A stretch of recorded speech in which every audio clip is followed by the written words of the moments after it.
Dito sa lungsod ng Davao, ipinagdidiriwang ang sikat na Kadayawan Festival tuwing ikatlong linggo ng Agosto magmula pa noong 1988 at pinagpapatuloy pa rin hanggang ngayon. Ito ay tinatawag na Festivals of all Festivals dahil ito ay nagbibigay pansin sa mga kultura at sining ng mga taga Davao. Hindi lang kultura at sining dahil ito rin ay pinagdidiriwang bilang pasasalamat sa masasaganang ani ng agrikultura sa Davao, lalo na sa mga prutas at bulaklak. Nagkakatagpo-tagpo rin dito ang iba't ibang lahi na kultura.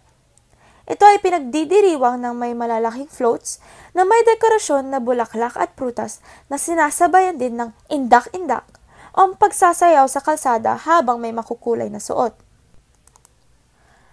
Ang pista na ito ay nakakapagpabuhay ng lungsod ng Davao tuwing buwan ng Agosto kada taon. Mayroon din silang mga paliksahan tulad ng Biyaneng ng Kadayawan o ang Miss Kadayawan Beauty Contest. Ang Kadayawan Festival ay sadyang nakapagpapaunlad ng karanasan na may kaibahan dahil nilalakbay nito ang nakaraan, kasalukuyan at hinahanap ng mga taga-Davaoenyo, Mindanaoans at mga Pilipino. Dito rin pumapasok ang mga sikat na prutas ng Davao tulad ng durian, pomelo, mangosteen, rambutan at suha. Sikat rin sa kanila ang mga pagkain na tulad ng kinilaw na isda, panga at buntot ng tuna na isa rin sa kilala sa Davao at iba pang mga seafood na mabibili mo ng mura doon dahil ang Davao ay napapaligiran ng dagat na kung saan doon nila kinukuha ang mga binibenta nilang mga isda at iba pa. Sa Pilipinas, ang Bundok Apo ang may pinakamataas na hangganan na umaabot ng 3,144 na metro sa iitaas ng sea level. Dahil dito, itinuturi itong grandfather of all Philippine mountains at ang pangarap na maaakyat ng bawat mamumundok. Ang Bundok Apo ay isa sa mga dapat makita at maranasan ng bawat manlalakbay na bumibisita sa Pilipinas, lalo na kung siya ay nasa lugar ng Davao dahil dito ito matatagpuan. Ang Bundok Apo ay isa sa may mga kaakit-akit na trail dahil sa makitid nitong daan at iba't ibang magagandang halaman na matatagpuan sa mga gubat nito.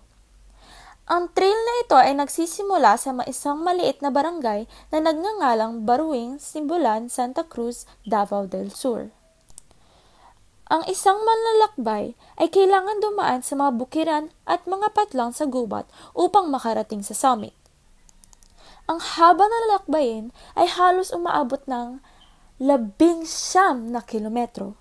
Ang madadatnan sa itaas ng bundok ng Apo ay ang magagandang tanawin na hindi pangkaraniwan dahil sa taas lamang ng bundok mo ito mararanasan. Mayroong 7 magkakaibang peaks na maaaring puntahan para sa picture taking. Isang maaaring gawin ay ang panoorin kung paano lumubog ang araw mula sa tuktok ng bundok. Ang Eden Nature Park ay matatagpuan sa lungsod ng Davao. Ito ay isa sa mga lugar na dapat mong puntahan lalo na kung ikaw ay isang nature lover. Ito ay tinataguriang ring Tagaytay ng Davao City. Ang napakagandang lugar na ito ay matatagpuan sa paanan ng Mount Talomo sa distrito ng Toril, Davao.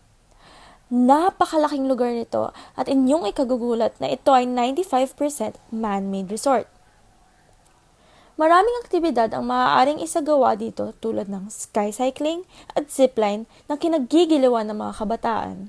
At higit sa lahat, ang maraming puno, ibon at iba't ibang kalikasan ang nagbibigay katahimikan upang ito ay maituring na isang perpektong lugar sa pagmumuni at pagdarasal. Mga lugar tulad ng Garden of Eden, Lola's Garden, and Eden Orchard ay halimbawa ng mga lugar na matatagpuan sa loob ng lubhang kaaya-aya. Higit pa sa pagiging isa sa pinakamalaki at pinakamapayapang lungsod sa buong Pilipinas, ang rehiyon ng Davao ay hindi maikakaila na sikat din dahil sa mga natatanging baybayin o dalampasigan na matatagpuan dito.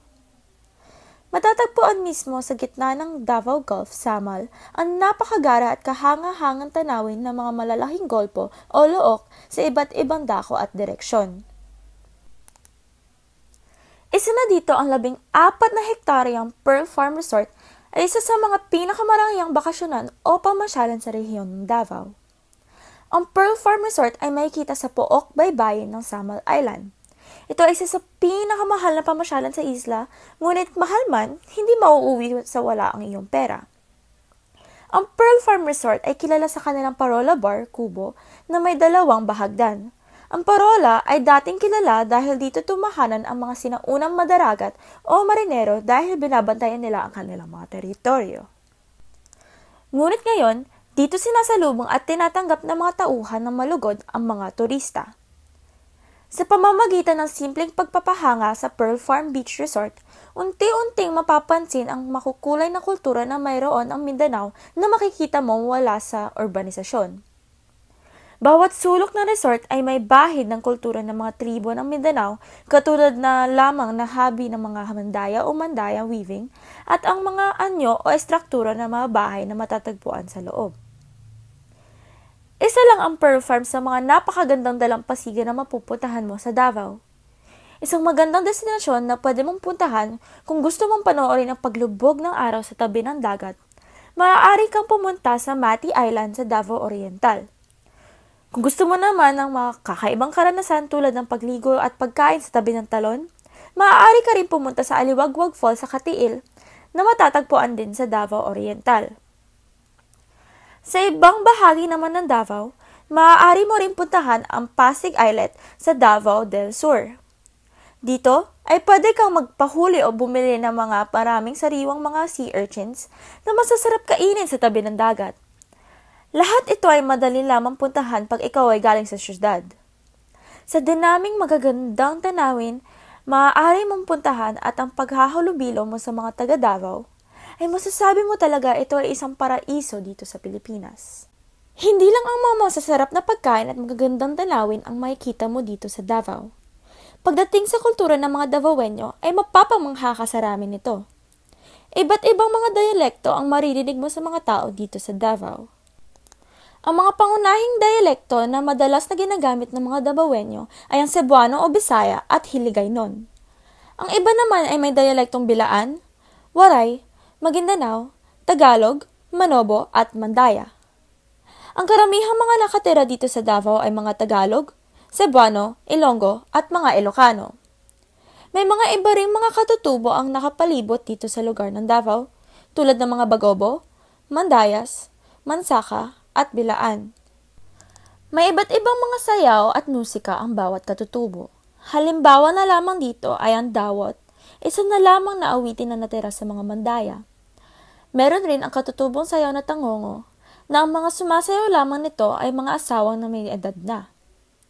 Kahit maraming mga dialekto ang sinasalita at ang iba't ibang mga kultura na meron dito sa Davao, hindi nagkakalayo ang mga taga Davao pagdating sa kanilang mga kaugalian. Minsan, pag nagsasalita ng Bisaya ang isang tao, ay inaakala mong parating siyang galit o may pinagsasabihan. Ngunit, kilala ang mga taga Davao bilang isang magiliw, masayahin at masalubunging mga mamayanan. Kahit hindi niyo man kakilala ang isa't isa, ay madalas nagkakaroon kayo ng mga pag-uusap na parang magkaibigan na kayo ng ilang taon. Sa Davao, ginagalang ang mga matatanda at tinuturing at tinatawag naman nila ang mga bata na anak, kahit hindi naman nila kaano-ano. Kahit kataga Davao ka man o hindi, mararamdaman mo talaga na ang tahanan mo na rin ang lugar ng Davao.